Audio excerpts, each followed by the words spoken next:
Joe, before I get on out of here, I had to talk about a story that's very, very important. And albeit indirectly, it involves... The WNBA hierarchy was most afraid of this moment, and Stephen A. Smith just stated the silent portion aloud.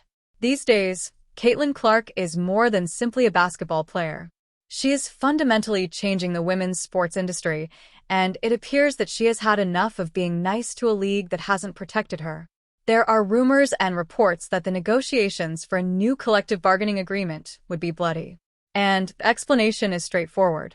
Every single card is in Clark's possession.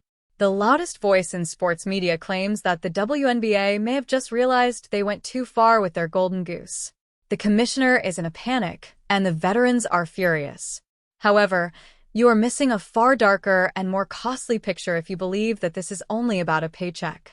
Leverage, respect, and a possible exodus that might drive the league to its knees are at issue here. We need to look at the sequence of events leading up to this breaking point in order to fully see why Commissioner Cathy Engelbert is allegedly in a state of shock. The WNBA Players Union just made the decision to opt out of their existing labor agreement, which could have disastrous effects on the league's future. Although this is officially a union decision, everyone is aware of the true motivator. Before Clark pulled on a jersey, the league's recent acquisition of a media rights agreement worth over $2 billion was absurd. She increased viewership by triple digits on her own. There is no denying her power in this situation. Clark generates the relevancy, but the league generates the money. The entire house of cards begins to tremble if she decides she doesn't like the terms of the new agreement. But before we get into the figures, we need to talk about the existential threat, the elephant in the room that Stephen A. Smith has been yelling about for months. The WNBA is facing a serious, multi-million-dollar threat that is no longer merely a rumor. Stars Breanna Stewart and Nafisa Collier created the new 3-on-3 league unrivaled with the goal of keeping talent in America over the offseason. But there has been a lot of conjecture that this new league is planning an offer for Clark that would involve equity in addition to a salary. Ownership shares that might be comparable to what Lionel Messi received in Miami. Clark now has the greatest weapon, the capacity to refuse. She doesn't have to play for peanuts during the WNBA summer or grind in Europe. As Stephen A. Smith noted, this choice effectively puts the WNBA in a precarious situation.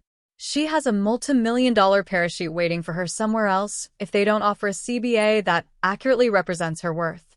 The negotiation table is fundamentally altered by the presence of unrivaled. If WNBA players wanted to earn real money in the past, they had to travel to Turkey or Russia. It's a risky and draining grind. There is now a domestic alternative that offers greater compensation, fewer games, and less physical strain. This appeals to a player with a high-minutes, high-intensity style like Clark. The WNBA is insane if they believe they can keep her satisfied by giving her a small rise. The realization that they no longer have a monopoly on professional women's basketball in the U.S. is probably what shocked the commissioner's office. Their biggest celebrity is being courted by their rivals with open arms and checkbooks. Stephen A. Smith hasn't held back when criticizing the WNBA administration for what he describes as a disastrous squandering of a generational talent. He contends that during Clark's rookie season, the league and Commissioner Cathy Engelbert fostered a narrative of physical targeting and jealousy. They allowed her to be headhunted rather than putting on the red carpet and promoting her as the NBA did with Michael Jordan or Larry Bird. What many fans were speculating about was confirmed by SAS. A rift has been caused by the league's inability to safeguard its most valuable asset. Why would Clark do any favors for a hierarchy that left her hanging when it came time to bargain for money? This narrative of jealousy is not merely a product of the media. It has been broadcast live on national television. We need to examine the particular events that have probably contributed to Clark's resistance to the status quo. We all witnessed the body checks by players like Chindi Carter, the hard fouls, and the passive-aggressive remarks made by luminaries like Cheryl Swoops. The rookie has been the target of a clear, "you can't sit with us" mentality. During these CBA negotiations, the commissioner has a significant challenge due to this animosity. No amount of money makes it a decent bargain if the working conditions include being singled out by your coworkers while the referees ignore your complaints. Better travel, increased security, and a league culture that genuinely cherishes its stars rather than attempting to hide their light are all expected to be among the new demands. Let's examine the figures that have everyone in a frenzy. Clark made about $76,000 as a rookie. That figure is nearly illegal given the amount of money she made, filling previously vacant arenas and selling out items in a matter of minutes. It's offensive. To put things in perspective, the WNBA eventually started using charter aircraft this season, primarily due to the security concerns raised by Clark's notoriety. Teams were flying commercial aircraft prior to her. She is the only reason the league is modernizing. According to the rumors going about, Clark's team is well aware that she is being underpaid by a significant amount. It's business, not greed, to reject the current quo. When Clark was drafted, the WNBA's player powerless model came to an end. The maths is going to drastically shift, and she is making millions while seeing pennies. When you consider the Caitlin Clark effect on the entire sports environment, the financial gap is astounding. It's more than simply Indiana Fever ticket sales. It has to do with the rival teams. In order to handle the enormous crowds, the Fever's games in Washington and Atlanta are moved to larger NBA arenas. Just by having Clark in the building, they are breaking franchise attendance records. According to Stephen A. Smith, Clark is effectively funding the league as a whole. She is enriching the players who are severely fouling her and disparaging her in the media. This is not a sustainable dynamic.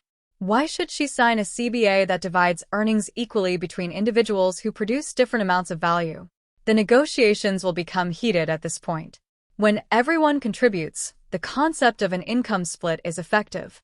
However, Clark is currently carrying the burden of 12 teams. Commissioner Kathy Engelbert is now in a difficult situation, and her recent public missteps haven't made things any easier.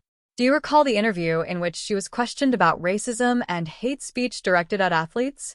Rather of adopting a strong moral position, she shifted to discussing corporate sponsorships and the benefits of rivalries for business. It was a PR catastrophe that made the league appear callous and alienated the players' union.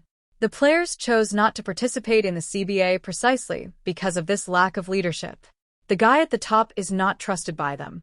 Why would Clark entrust the commissioner with her financial future if she doesn't trust her to manage the league's social climate? The realization that the players are well-organized, irate, and under the leadership of a rookie with nothing to lose is shocking. This leads us to the rejection. What would happen if Caitlin Clark turned down the WNBA's offer? It appears to be a holdout. It appears that she is either taking a sabbatical or playing only for Unrivaled. The WNBA season is brief. It operates in the summer. The ratings would plummet if Clark were to skip a season in order to make a point. The TV networks would be incensed since they had made a $2.2 billion commitment. They paid for the Caitlin Clark performance rather than the WNBA. The network executives will call the commissioner and demand explanations if the star fails to appear. Stephen A. Smith is referring to this kind of leverage. Clark has the potential to cause far more financial harm to the league than to her. She has huge endorsements, including deals with Gatorade and Nike.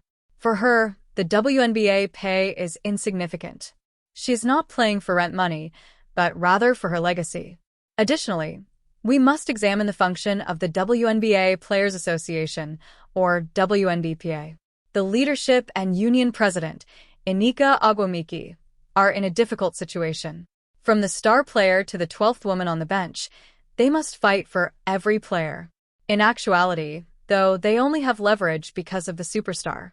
The old guard, who wants everything to be equal, and the new reality, where one player is worth more than the others put together, are said to be at odds. Clark may completely disassociate herself from the union if it tries to coerce her into a terrible contract in order to split the wealth. Stars in the NBA have their own gravity, as we have witnessed. It's likely that Clark's side is advocating for a supermax contract or a salary cap exception that is significantly higher than anything has ever been paid in the league's history. This is the game changer. So let's delve more into the unmatched equity rumor. Ownership is the ultimate goal in professional sports. Michael Jordan's stock in the Jordan brand and subsequent club ownership made him a billionaire, not his Bulls' pay. Clark becomes a partner rather than merely an employee if Unrivaled offers her a portion of the league itself. She cannot receive franchise equity from the WNBA as it is now set up. There is a significant structural disadvantage. Stephen A. Smith is aware of this. He is aware that astute investors seek equity. The WNBA commissioner will lose Clark to the league that can offer her a piece of the pie if she is unable to do so. Panic is starting to set in because of this. They are using a rulebook from the 20th century to fight a business struggle of the 21st century. We have discussed the financial effects of the mean girl culture. There is such a thing as brand safety. Big businesses like Gatorade and State Farm want its athletes to be in situations that are encouraging and happy. Brands may retreat if the WNBA is still seen as a poisonous, petty place where veterans harass the emerging star. They like to be connected to Clark rather than the